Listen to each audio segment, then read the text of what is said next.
Bonjour à tous, après les asperges, maintenant nous voici au plein milieu du bassin d'Arcachon, en plein milieu des parcs à huîtres, un endroit qui nous est cher à tous.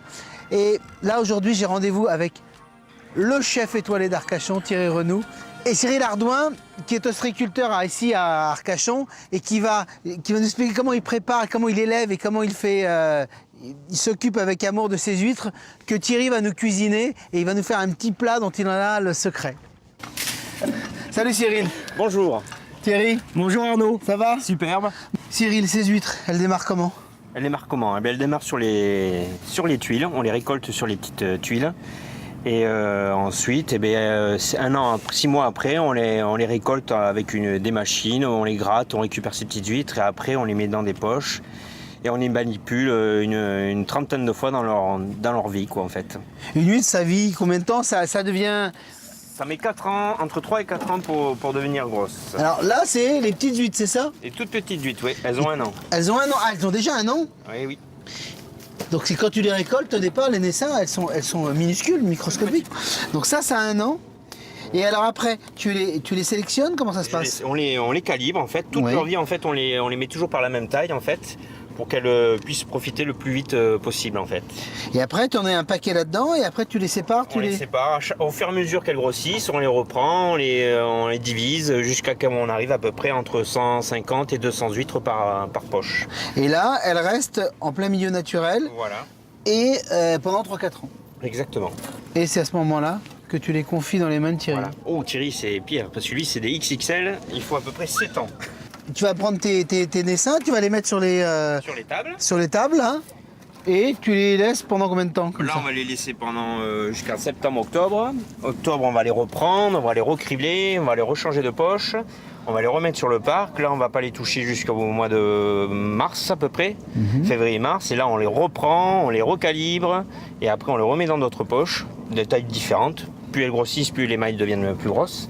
Et ensuite, on les laisse pendant 1 an sur parc. Où là, on les remue un petit peu pour les arrondir un petit peu. Et elles seront vendables. Donc 3 ans et demi après. Alors, est-ce vrai qu'il y a des goûts différents sur le bassin? Là, on est au Grand Banc. C'est des terroirs, c'est comme un petit peu le vin en fait. Comme le vin? Voilà, le Grand Banc a un petit goût particulier. Vous allez au Banc d'Arguin, ça a un autre petit goût. Au Ferry, chaque endroit a son goût différent, quoi. Dû à la salinité, au marais, Salinité, la nature du sol, l'eau. Par exemple, vous allez au Banc d'Arguin, c'est plus de l'océan. Là, c'est plus les mers, une mer plus intérieure, entre guillemets.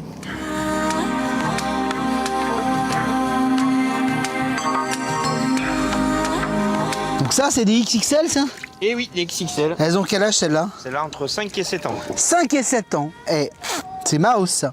Et là, t'en as beaucoup comme ça? Là, j'en ai juste un petit stock. Après, oui, j'en produis à peu près 3 tonnes dans l'année pour Thierry. Et donc, t'as les parcs ici, t'en as partout. Comment vous répartissez les parcs? Chacun a sa petite zone. En fait, c'est des AOT. Ouais. C'est quoi une AOT? C'est une AOT, c'est une occupation temporaire du terrain. Ouais. Et qui est gérée là, par le domaine maritime, donc c'est-à-dire les affaires maritimes, où on paye on loue la parcelle. Vous louez la parcelle. Vous n'êtes pas propriétaire de la parcelle, mais vous louez la parcelle. C'est ça. Et après, c'est réparti vous répartissez entre les uns et les autres, quoi. Exactement. Donc ici, j'ai à peu près 45 quarts.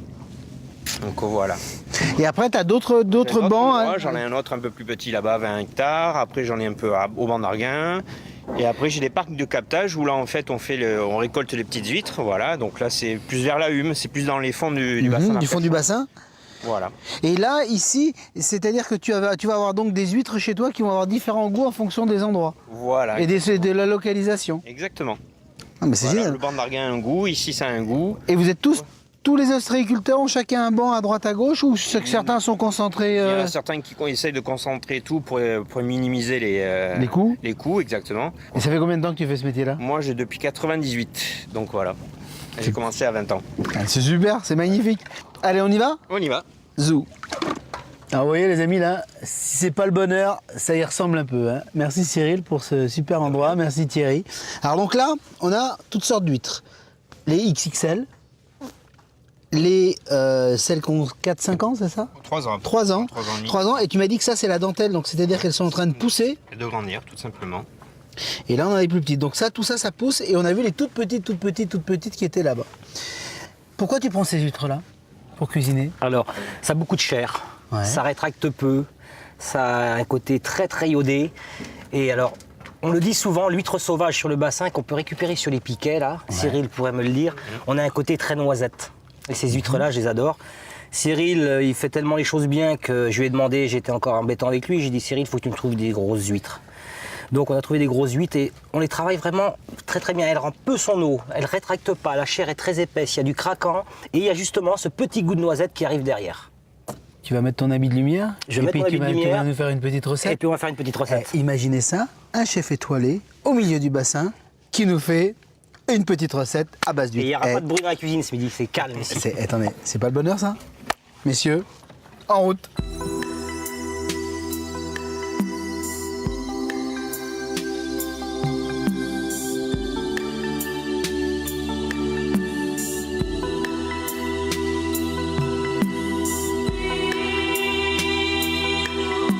Quelle est la recette que tu vas nous concocter? Alors on va faire une huître XXL, donc fumée, Ouais. avec un croustillant de tomates et les tricandilles, parce que le côté terre et mer, cochon, huître, ça va être super. Donc on va faire croustillant de tomates, on va apporter un peu d'acidité pour le côté gras du cochon, avec un panna cotta de petits pois. Et on va faire une réduction de jus de cochon avec. Alors, comment tu fumes l'huître? La ménagère, toi t'as un fumoir, mais la ménagère comment elle fait? Alors la ménagère, ça peut être vachement amusant. Faut faire toujours simple la cuisine. La cuisine, c'est du cœur. Écoutez, Prenez mesdames. une boîte de conserve. Tout le monde a une boîte de conserve. C'est embêtant de dire un cuisine une boîte de conserve. Mais prenez une boîte de conserve. Vous enlevez le chapeau. Avec une pointe de couteau, sur le chapeau, vous faites des petits trous. Quand vous avez fait les petits trous dans cette boîte, au fond de la boîte de conserve, vous mettez de la sciure de bois d'être. Vous allumez. Et ce couvercle, vous allez l'enfoncer à peu près aux 2/3 ou à la moitié de l'intérieur de la boîte. Dessus, vous allez poser les huîtres. La sciure va se consumer, on a rallumé la sciure avant. Et après, dessus, vous rajoutez une petite feuille de papier aluminium. Laissez fumer les huîtres tranquillement. Prenez l'apéritif en attendant. Après, les huîtres seront parfaites. Alors, tricandille de haute qualité. La tricandille, il faut savoir qu'il faut la faire revenir. Il faut la rendre croustillante. C'est important. Pourquoi? Parce qu'on va avoir des huîtres XXL qui sont quand même très charnues. Un peu grasses, il y a de la matière, il y a de la mâche. Donc, on va apporter du croustillant. La tricandille, restez simple sur l'huître. L'huître, qu'est-ce qu'elle aime? Les échalotes. Elle aime le vinaigre pour certains, elle aime l'acidité, le citron. C'est pour ça qu'on va jouer avec la tomate et on va ajouter juste du persil plat concassé. Donc, qu'est-ce qu'on va faire? À partir de là, on va prendre le petit panna cotta de petits pois. On va poser le petit panna cotta de petits pois au centre de l'assiette. Dessus, on va apporter justement ce croustillant de tomate qui va nous apporter un petit peu d'acidité. Alors comment tu fais le panna cotta? Vas-y, raconte, parce que ça m'intéresse. Alors le panna cotta, ce qui est intéressant, c'est qu'on peut manger les petits pois à la française à la maison et on peut se servir des cosses de petits pois pour faire le panna cotta. Voilà. Donc les tricandilles, hein, il faut bien les faire revenir. On enlève tout le gras de la tricandille et on a mis le persil plat concassé dedans. J'insiste bien sur le mot concassé. Ne lâchez jamais le persil plat. On a posé les tricandilles dans le croustillant de tomate sur le panna cotta de petits pois. Là, à partir de là, vos huîtres sont fumées. Et là, donc, elles sont tièdes tes huîtres là. Voilà, donc les huîtres, une fois qu'elles ont été fumées, il faut les tiédir. Hein. Ouais. On les passe un petit peu, on peut les passer au four 1 ou 2 minutes. Il faut vraiment la tiédir, il ne faut pas qu'elle soit chaude. Hein. Voilà, Alors, c'est tiède. toute la différence. Tiède, Voilà. c'est combien de degrés? Alors tiède, il faut les passer à 180 degrés 2 minutes. Oui, mais à cœur, à l'huître, elle est à combien? À cœur, elle est à combien? 42. Ouais, elle est à 40 degrés. à peu 40 près. degrés. Voilà. Et les C'est bien, tricandilles, madame. dès qu'elles sont Messieurs, sautées, le persil plat chaud à l'intérieur. Hein. Ouais. C'est là le contraste qui va être intéressant avec l'huître. Donc on pose nos huîtres. On va poser nos huîtres. On met vraiment l'huître XXL en valeur. Hein. C'est très très important.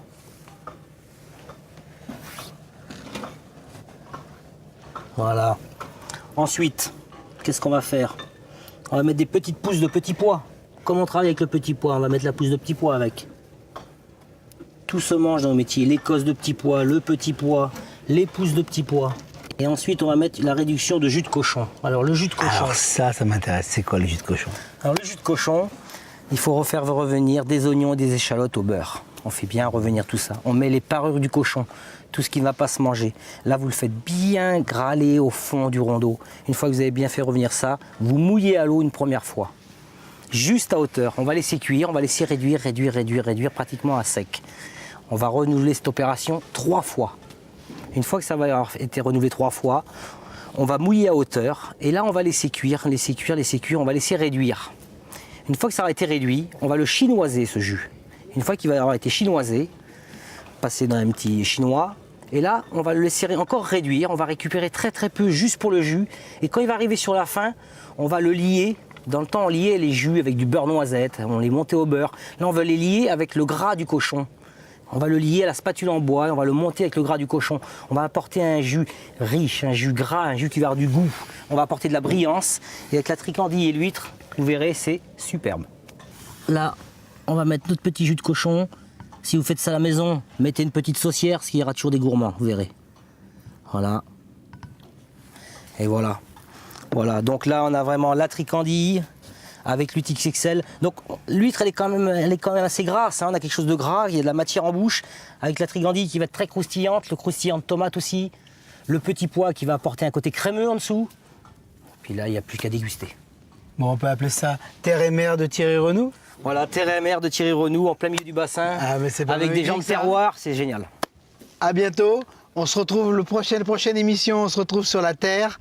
On va aller voir, allez, les belles blondes d'Aquitaine. Hein, après les belles huîtres charnues, les belles blondes d'Aquitaine. À bientôt.